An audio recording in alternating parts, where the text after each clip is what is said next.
In today's video, I'm going to teach you how to manage responses in Google Forms efficiently and effectively. Whether you're new to Google Forms or just looking for a quick refresher on handling responses, this guide will walk you through every step. First, let's start by navigating to Google Drive. Open up your preferred web browser and head over to Google Drive. If you're already signed into your Google account, you should see your Drive homepage. Once there, you'll want to locate the Forms section. Click on Forms to access your list of available forms. You might find this section easily on the main Drive page, or you may have to dig a little deeper depending on how you've organized your Drive. Next, select the form you're interested in. Clicking on the form's title will open it up for you. This is your main dashboard for the form, where you can make any necessary adjustments or set up options that best suit your needs. Once you have your form open, take a look at the top of the screen and you'll see a tab labeled Responses. Click on this tab to access the Responses dashboard.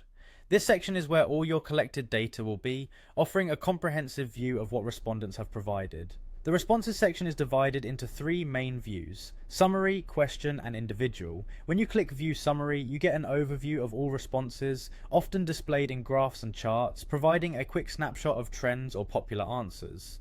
If you choose to view question, you can examine responses individually per question, which is useful for doing a more detailed analysis of specific data points.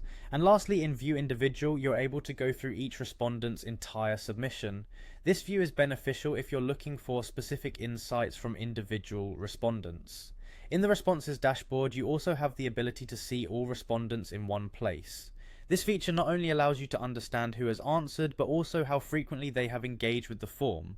It's an excellent way to monitor engagement patterns. For further analysis, you can click on View in Sheets, which redirects you to Google Sheets, where responses are automatically organized into a spreadsheet format. This is extremely useful if you need to manipulate data or integrate it into other projects. There are additional options available under the More Options menu, where you can download, print, or delete responses, depending on your need to manage data securely and efficiently. Finally, take a moment to explore the settings for even more control over your form. Within the settings, you can choose to collect email addresses, enable sending respondents a copy of their responses, allow response editing, or even limit responses to one per person. These options can greatly enhance how you manage and interact with your respondents, ensuring a seamless experience for both you and them. Now you're well equipped to handle responses in Google Forms with confidence, ensuring you can manage your data effectively to suit your project needs.